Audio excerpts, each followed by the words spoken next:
Bonsoir à tous les mangeurs de livres. Nous voilà de retour pour parler de bouquins. Hein? Je vous ai manqué? Ben j'espère. Allez, comme d'hab, on rentre dans le vif du sujet, sans intro, sans musique, sans blabla. Aujourd'hui, je vais vous parler d'un petit poche que je viens de finir de manger. Un poche qui s'appelle Empire d'Alberto Angela. Alors, le sous-titre c'est Un fabuleux voyage chez les Romains avec un sesterce en poche. Donc, tout un programme. Et ça veut dire ce que ça veut dire. Alors, c'est qui Alberto Angela? Alberto Angela, il a une première carrière de paléontologue.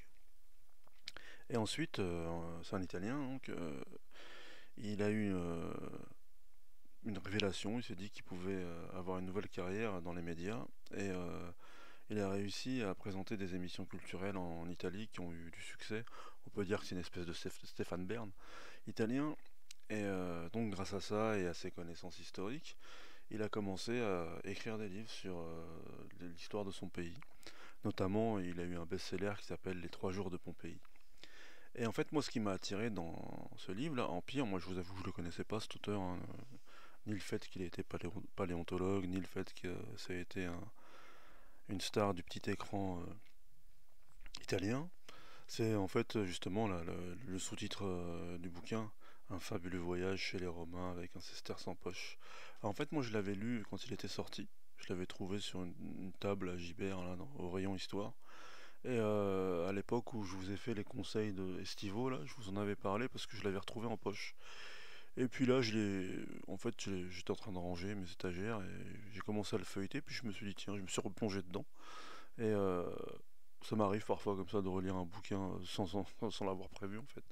Et je me suis dit, bah, ce serait pas mal pour le podcast, ça c'est idéal, un petit bouquin comme ça, de vulgarisation vraiment accessible. Et comme juste avant, là, le podcast que j'ai enregistré, c'était sur l'histoire des Vandales, c'était à peu près à la même période, enfin 2 siècles après, mais bon, c'était toujours avec les Romains. Je me suis dit, allez, on va faire un thème Mare Nostrum, hein. Donc alors, le principe du bouquin, comme vous l'avez compris, c'est de suivre, enfin de découvrir l'Empire romain à travers un sesterce, qui était la monnaie de l'époque, et donc de suivre le sesterce depuis sa conception, depuis le moment où il est frappé dans justement le palais des trésors là, de la monnaie de Rome, euh, de main en main, tout autour de l'Empire. Alors, où il a été malin, Alberto, c'est que la période qu'il a choisie, c'est la période du deuxième siècle sous le règne de Trajan. Pourquoi? Parce qu'en fait, à ce moment-là, c'est le moment de l'expansion maximale de l'Empire romain. Ça va de la Germanie à l'Égypte et de la Grande-Bretagne actuelle jusqu'à la Mésopotamie. C'est le moment où ils avaient vaincu les Perses et les Parthes en particulier. Et donc ça allait presque jusqu'au golfe Persique, quoi, l'Empire romain. C'est assez hallucinant en fait. Ça avait passé un continent, quoi. Parce qu'il y avait, ok, le pourtour méditerranéen pendant longtemps, mais là ils avaient réussi à s'enfoncer en Asie. Et c'est aussi un moment de stabilité pour l'Empire. Il n'y a pas encore les usurpateurs, il n'y a pas encore les incursions barbares. C'est le moment où vraiment tout va bien dans le meilleur des mondes romains. Donc ça nous donne une idée vraiment de ce qu'était la vie quotidienne des citoyens de l'Empire. En plus, si ma mémoire est bonne, à ce moment-là, au deuxième siècle, il y avait déjà eu l'édit de Caracalla. Vous savez, c'est l'empereur qui avait décidé que tous les habitants de l'Empire pouvaient devenir citoyens romains. Donc ça avait été un changement important. Parce qu'avant ça, il y avait une différence entre les citoyens et ceux qui avaient été conquis par Rome.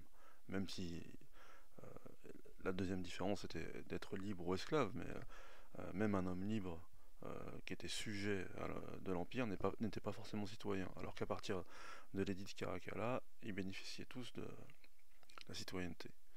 Donc là justement on voit comment ces citoyens romains évoluaient à l'intérieur de l'Empire, et justement avec la possibilité de voyager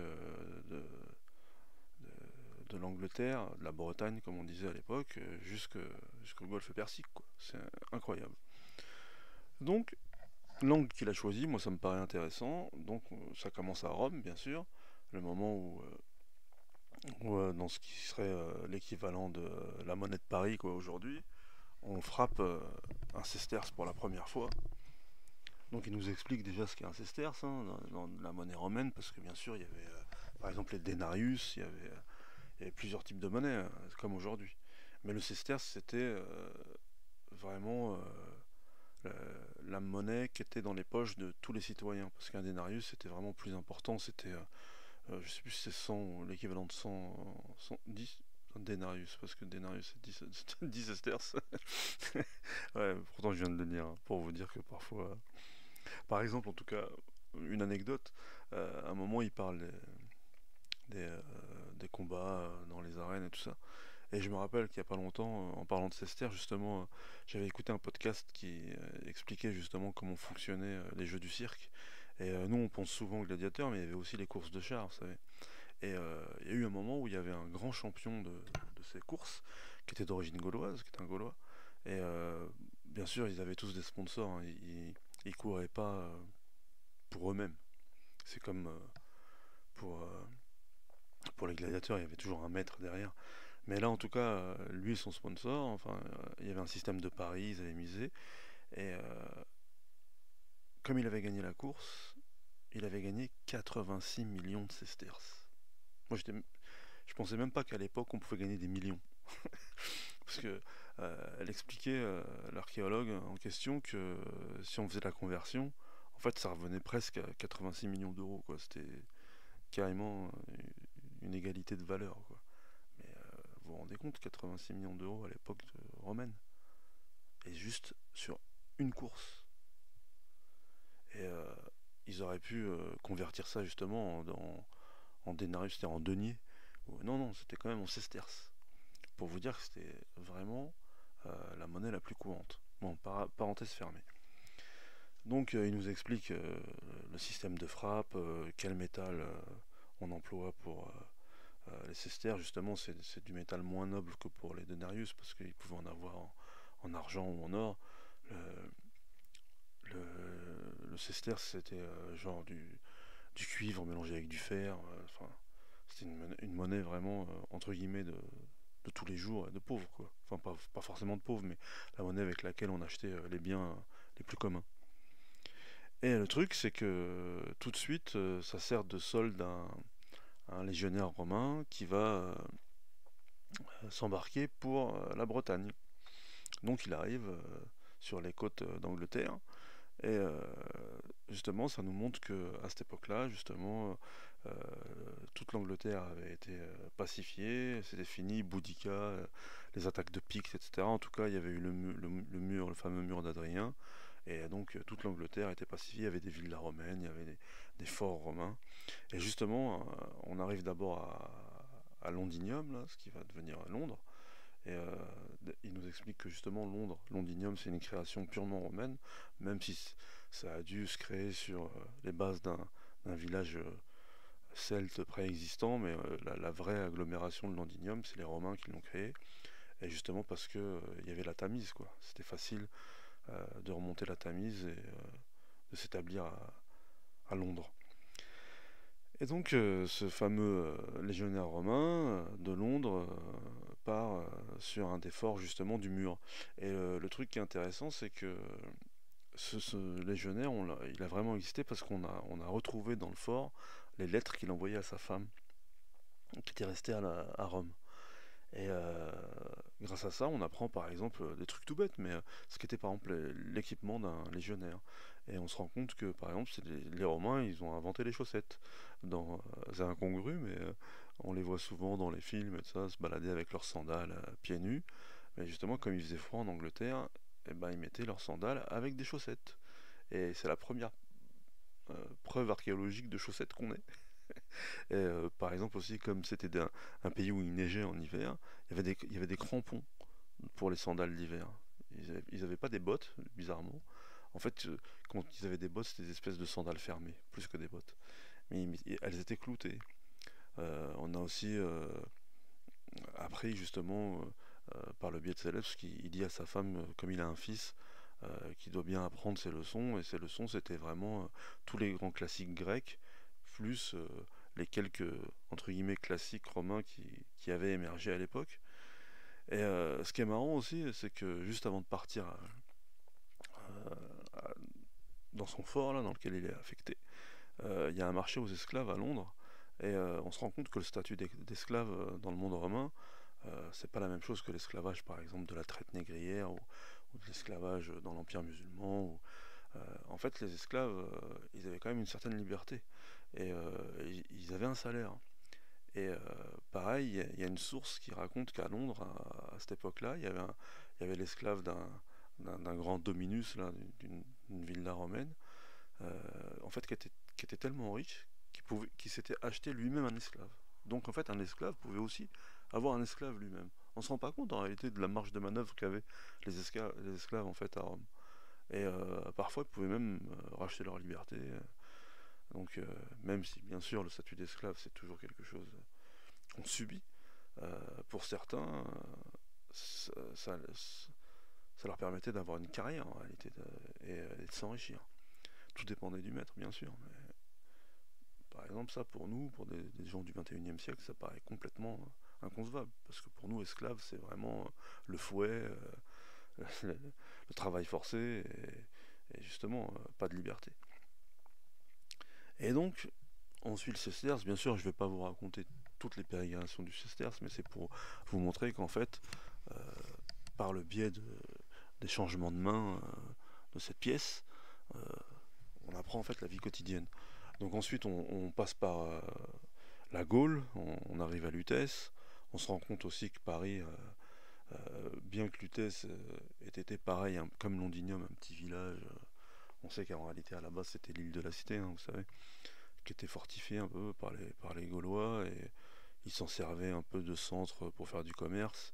Parce qu'en réalité, le vrai centre à l'époque de, enfin, d'activité gauloise avant que les Romains arrivent, c'était la ville des Parisis. Ça vient de là, Paris. Et les Parisis, c'était une tribu qui était plus vers Nanterre en réalité. Pour ceux qui connaissent la banlieue parisienne. Toujours le long de la Seine, mais donc un peu plus à l'ouest. Et en fait, quand les Romains arrivent, ils développent un peu ça. Par exemple, encore aujourd'hui, là, quand il y a le petit pont qui donne sur Notre-Dame et qui ensuite remonte vers ce qui est aujourd'hui la porte d'Orléans, bah, cette avenue-là, c'est la première que les Romains ont créée parce que justement, ça donnait vers le sud. Le sud, c'était l'Italie. Et par exemple, pour ceux qui, justement, je parlais de Gibert tout à l'heure, qui ont l'habitude de se balader dans le quartier, en face de Gibert, il y a encore les thermes romains de l'époque, et qui sont juste à côté du musée de Cluny. Donc on peut encore visiter les thermes romains de l'époque de Lutèce, au moment où les Romains sont arrivés. Et donc le sesterce passe de main en main, il arrive à Paris, et Paris à l'époque, donc Lutèce, bah, c'était vraiment un gros bourg, on va dire, c'était pas si développé que ça. Par exemple, Pompéi était plus grand que Paris. On a un moment dans le livre une comparaison entre les deux, et on se rend compte que en réalité, c'était encore un peu le Far West, et c'était encore un peu, à part justement ce grand axe là qui allait de, on va dire, de l'île de la Cité à ce qui est aujourd'hui la porte d'Orléans, et donc des deux côtés de la voie, des habitations, des commerces, des thermes qui se développaient, c'était pas si grand que ça comme agglomération. Donc ça passe de main en main entre commerçants, etc. Et ce qui est marrant, c'est que à un moment on va dans le sud de la Gaule, et par le biais du sesterce aussi, on voit justement ce qui était le système sanguin de l'Empire, c'est-à-dire les voies romaines, les fameuses routes. Quand on dit que toutes les routes mènent à Rome, en fait c'est l'inverse, c'est que toutes les routes partaient de Rome. Et c'est grâce à ça que Rome a maintenu une emprise économique, militaire, sociale, politique sur tous les coins de l'Empire. Parce que c'était fabuleux la manière dont ils ont construit leurs routes. Pareil, il nous apprend la manière dont les routes étaient construites. Nous, on a l'impression que c'était peut-être juste des chemins pavés, mais justement la manière dont était fait le pavement, on se rend pas compte, mais c'est presque comme les autoroutes d'aujourd'hui. Vous savez, les autoroutes aujourd'hui, il y a d'abord des espèces de déchets qu'on met sur la terre, ensuite on met du gravier, ensuite on met ce qu'on appelle l'enrobé, et à la fin seulement on met le goudron. Ben, en fait, les Romains, c'était un peu pareil. il nivelait d'abord le sol, il mettait une espèce après de gravillon concassé, ensuite il mettait des pavés, ils appellent ça en écailles de tortue, et, et ensuite encore il mettait une espèce de... Parce que vous savez que les Romains ont inventé le béton, hein, c'est pareil, c'est un truc qu'on sait depuis pas très longtemps, mais les Romains ont inventé le béton, un béton qui était encore plus résistant que le béton d'aujourd'hui. C'est pour ça que certaines routes encore, par exemple la Via Appia, la fameuse Via Appia, la première voie qui partait de Rome, bah, elle est encore presque praticable aujourd'hui. Et donc voilà, un vrai ouvrage d'art presque, en tout cas d'ingénierie civile de fou. C'est comme les aqueducs par exemple. C'était de grands ingénieurs et on pense souvent aux Romains d'un point de vue militaire, et c'est vrai, hein, la discipline des légions, le fait qu'ils étaient capables de marcher l'équivalent d'un marathon aujourd'hui avec 50 kilos sur le dos et de construire un fort chaque soir et de repartir le lendemain, c'est incroyable. C'est pour ça que cette discipline romaine, de toute façon, c'est au moment où cette discipline-là a commencé à se dégrader que l'Empire lui aussi a commencé à dégénérer. Donc en fait, il nous explique que, pour en revenir aux routes, que ces routes justement étaient le cordon ombilical de Rome, et comme pour toutes les routes, de loin en loin, il y avait des postes, des relais de poste, quoi, des relais postaux où on pouvait changer de monture, où on pouvait se dormir, où on pouvait euh, se sustenter, où on pouvait envoyer des courriers, des messages, etc. Et pareil, il y avait aussi un système qui permettait de savoir exactement à combien de kilomètres on était de la prochaine ville. Il y avait des bornes kilométriques. Et ça nous explique aussi que, en fait, pendant quasiment tout le temps de l'Empire, il y avait très peu de brigands, en fait, de brigandage et de bandits de grand chemin, comme il y a pu avoir avant ou après. Parce que justement, en fait, ces routes, elles permettaient de voyager tellement vite et ça permettait aux forces de l'ordre, déjà les légionnaires et l'armée, mais aussi les forces de l'ordre public, quoi. Bon, c'était un peu la même chose, euh, de se déplacer tellement vite que, en réalité, c'était très dur d'être un brigand à l'époque romaine. Et en plus, les châtiments étaient assez lourds, quoi, hein. C'était tout de suite les galères ou servir de goûter au lion de l'arène, donc c'était pas très intéressant pour les bandits de grand chemin. Et donc une fois que on nous explique un peu le paysage gaulois, donc le Sesterce change de main à nouveau et il nous emmène en Afrique. Et c'est ça en fait qui est fascinant, c'est qu'à ce moment-là on se rend compte que vraiment ça formait un tout cet empire et qu'il n'y avait pas de différence entre un Gaulois, enfin, un Gallo-romain, en tout cas un Gaulois de citoyenneté romaine, un, un Breton comme on a vu plus haut, ou par exemple un Romain d'origine berbère qui se trouvait sur les bords de la Méditerranée, genre par exemple dans pardon, l'Algérie actuelle. Par exemple, un truc que j'ai appris, c'est que l'empereur romain Septime Sévère, eh ben, il était d'origine berbère. Donc ça veut dire que avec ses suivants, par exemple, bien qu'il parle latin avec le reste de l'empire, il devait parler un dialecte proche du kabyle d'aujourd'hui, par exemple. C'est marrant, quoi. Enfin, on sait que bon, il y a eu des empereurs romains de toutes origines. Il y a eu des Illyriens, il y a celui qu'on a appelé l'arabe, par exemple, parce qu'il venait de Syrie. Il y a eu des Gaulois. Il y a eu, bon, la plupart étaient bien sûr romains entre guillemets d'origine, mais ça prouve aussi le melting pot qui était devenu l'Empire romain, en tout cas à ce moment-là, au deuxième siècle justement, à l'époque de Trajan. Et donc quand les Sesterces arrivent en Afrique, on se rend compte aussi qu'à l'époque, l'Afrique, que ce soit ce qu'ils appelaient la Mauritanie, alors il y avait la Mauritanie tingitane, c'était le nord du Maroc actuel, après il y avait la Mauritanie césarée qui était l'Algérie, quoi, et ensuite la Numidie, avant d'arriver en Cyrénaïque, la Numidie c'est un cheval entre la Tunisie et l'Algérie et peut-être un bout de la Libye occidentale.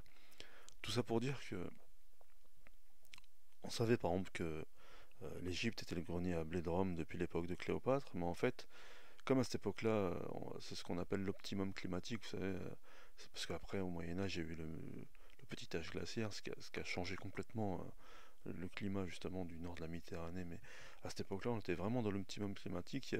Il y a un écrivain célèbre romain, je sais plus si c'est Tacite ou Strabon, enfin bref, qui disait que c'était tellement fertile la côte nord africaine que justement de Libye jusqu'aux colonnes d'Hercule, on pouvait voyager à l'ombre des vergers et des champs agricoles, tellement c'était fertile et tellement tout poussait en Afrique du Nord. Par exemple, Carthage, bien qu'elle ait été rasée au moment des guerres puniques, après que les Romains l'aient reconstruite, euh, elle était connue aussi pour la fertilité de toute sa région. Et ça poussait, il y avait plusieurs récoltes par an. Pareil, ils envoyaient des bateaux et des bateaux à Rome, à Ostie, là, pour acheminer pas seulement le blé, mais les fruits. C'était incroyable. Et le truc, c'est que on apprend aussi, là, par le biais de ces échanges monétaires, que non seulement donc il y avait beaucoup d'exportations alimentaires, mais il y avait beaucoup d'exportations d'animaux, par exemple pour les jeux du cirque. Et c'est un truc de fou parce qu'à un moment, genre, il donne un chiffre, genre 30 000 lions et jaguars, enfin jaguars, pardon, léopards, panthères, quoi, pour les, enfin, on se rend compte que l'anthropocène, c'est pas maintenant, quoi, ça date déjà de l'époque. Pareil pour les peaux, les défenses d'éléphants. À un moment, il y a pareil une remarque d'un propriétaire terrien du nord du Maroc actuel qui disait que l'ivoire des défenses d'éléphants était tellement, enfin il y en avait tellement quoi, que certains riches romains s'en servaient pour faire les clôtures de leur maison. Donc déjà à l'époque, c'était un désastre écologique quoi. Ils avaient rasé la, la biosphère, la biodiversité euh, nord-africaine, mais dans des proportions dont on se rend même pas compte. Ouais, les chiffres qui donnent là, à un moment, ça donne le tournis. On se dit, mais non, il restait plus rien. D'un côté, heureusement qu'après que l'Empire s'est effondré et que ça a laissé quelques siècles à la nature pour se régénérer, parce que c'était incroyable. Juste pour que il y ait des jeux. Ok, bien sûr, il y avait des arènes dans toutes les grandes villes romaines. Il n'y avait pas que Rome. D'ailleurs, en Afrique du Nord, il y en avait. À Carthage, il y en avait. En Espagne, il y en avait. Mais bon, enfin, je veux dire, les chiffres, moi, ça m'a donné le tournis. Je vous avoue que ça m'a fait mal, quoi. Déjà, je me suis dit, ah ouais, l'être humain, en fait, ça fait longtemps qu'il détruit la planète. Mais à côté de ça, ce qui était intéressant, c'est qu'il n'y avait pas de racisme, en fait. Pendant longtemps, pareil, on avait l'impression, à l'école, on apprend que, justement, quand Jules César a conquis la Gaule, entre guillemets, ensuite, bien sûr, ce qu'on appelait les Gallo-Romains, mais c'était des citoyens de seconde zone. Moi, déjà, c'était même pas des citoyens, il n'y a que l'élite, comme d'habitude, qui avait obtenu la citoyenneté. C'est une question de richesse. Mais même après, on a toujours l'impression que ils vivaient plutôt sous la botte des Romains et qu'il y avait vraiment des différences ethniques. Et peut-être que c'était le cas au début, hein, au début de la conquête, c'est possible. Mais en tout cas, à ce moment-là, là, au deuxième siècle, il y a vraiment un brassage culturel qui se fait. Et les gens se sentent tous romains. Il n'y a même plus de velléité de rébellion ou de révolte, parce qu'en réalité, ils se rendent tous compte que vivre sous l'Empire, c'est extraordinaire, quoi. C'est comme pour notre génération, les États-Unis, ou je sais pas, ou l'Occident pour le reste du monde. En tout cas, ça donnait une qualité de vie économique, sociale, culturelle, dont ils étaient conscients en fait. Ils étaient tous conscients qu'il valait mieux vivre à l'intérieur des frontières romaines qu'en dehors du Limès, quoi. Et ça nous donne des exemples justement que justement bah, il y a des Berbères, il y a des Égyptiens, puis il y en a qui se retrouvent pareil le brassage, on trouve aussi des, des, des Ibères en Numidie, on trouve des Grecs, on trouve des Illyriens, enfin, c'est extraordinaire ce melting pot. Euh, le latin c'est la langue politique, mais on se rend bien compte aussi que le grec, surtout dans l'est de la Méditerranée, c'est plus la langue du commerce, la langue vernaculaire. C'est une espèce de sabir après, surtout pour les commerçants. Et en tout cas, ça montre que il y avait une réelle égalité entre les citoyens. Après, bien sûr, hein, la vraie différence de tout temps, c'est la différence financière. Il y avait la plèbe et il y avait les patriciens, hein, ça on le sait bien. Donc ensuite, pour vous donner d'autres exemples, je saute quelques chapitres. Excusez-moi, il est un peu tard, comme d'habitude, j'enregistre toujours la nuit. Une chose qui paraît aussi extraordinaire et qui est super moderne. À un moment donné, notre petite pièce se retrouve en Égypte. Et on se rend compte que une chose qu'on croyait vraiment moderne, même dans la manière de la pratiquer, existait déjà à l'époque, c'est le tourisme. Les fameuses pyramides d'Égypte, et ben en réalité, à l'époque romaine, il y avait des tours opérateurs déjà qui permettaient aux Romains de venir visiter les pyramides. Alors ça, pareil, c'est incroyable.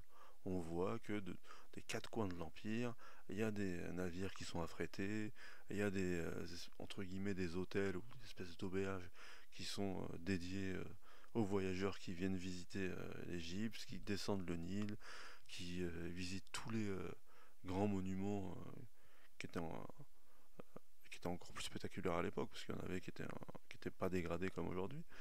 Et d'ailleurs, qu'est-ce qui nous le prouve? Bah, en particulier, ce sont les graffitis. Parce que pareil, bah, les touristes d'hier, ils étaient aussi mal élevés que les touristes d'aujourd'hui. On a retrouvé plein de graffitis romains sur les colonnes, sur les pierres des temples égyptiens, et ça nous raconte plein de choses. Donc pareil, là, ça nous montre que ils étaient super modernes. Moi, souvent, je compare, je dis que l'Empire romain, à part l'électricité, il leur manquait rien par rapport au mode de vie d'aujourd'hui. Et à bien des égards, ils vivaient mieux que nous. Ils avaient des maisons avec l'eau courante, ils avaient des thermes, ils avaient une vie culturelle avec le théâtre, enfin, c'est incroyable. Ils mangeaient bien, contrairement à ce qu'on croit, ils avaient une espérance de vie qui était quasiment identique à la nôtre.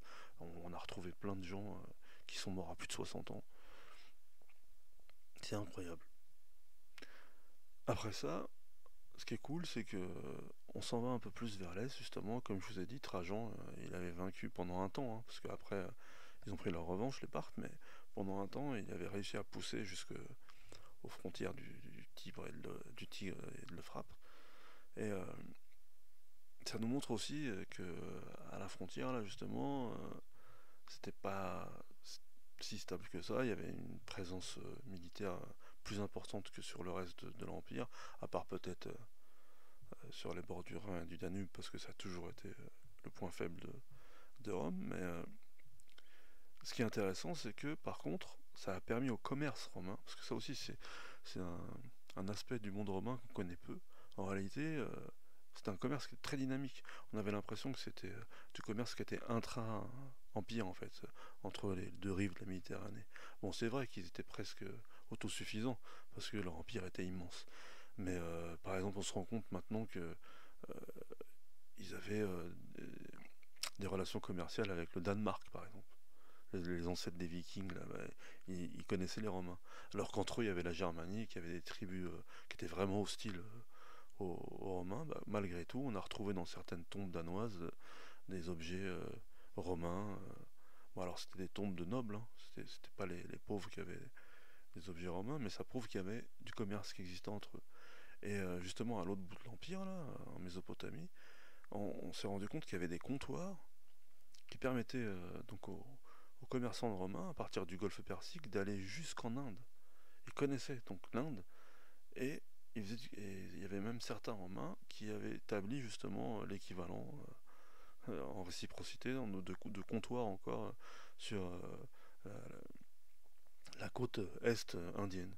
Là, c'est incroyable. Et c'est à partir de là, justement, qu'il y a eu cette fameuse ambassade en Chine, enfin cette pseudo-ambassade, où il y a deux ou trois commerçants romains qui ont réussi à se faire euh, octroyer une audience devant l'empereur chinois, en se faisant passer pour justement des émissaires de l'empereur. Mais dans les chroniques chinoises, justement, on se rend compte, ils disent que, parce qu'à l'époque, quand on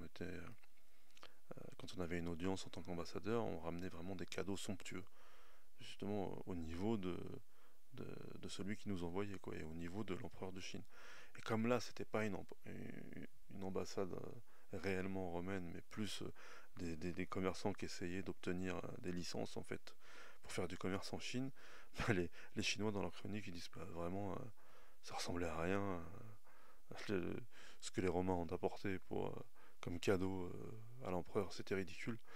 Mais par contre, c'est une preuve que des Romains ont réussi à avoir une audience en Chine. Donc c'est incroyable.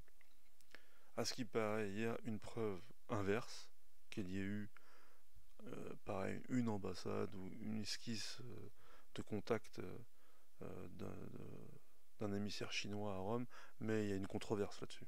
C'est pas prouvé à 100%, alors que pour les Romains, ça l'est. Et pareil, à partir du golfe Persique, et de la mer Rouge surtout, on sait maintenant que certains Romains sont descendus sur la côte orientale de l'Afrique, presque jusqu'à l'équivalent de la Tanzanie actuelle, Zanzibar. Euh, Il y a des preuves archéologiques, pareil, de commerce, quoi, avec les côtes orientales africaines. Donc on se rend compte que ça dépassait largement les frontières de l'Empire, et c'est incroyable, quoi. Il n'y a pas de limite, en fait. Il n'y a pas de limite. Ils étaient vachement industriels, nos amis romains. Donc voilà, je vais pas vous spolier tout le bouquin.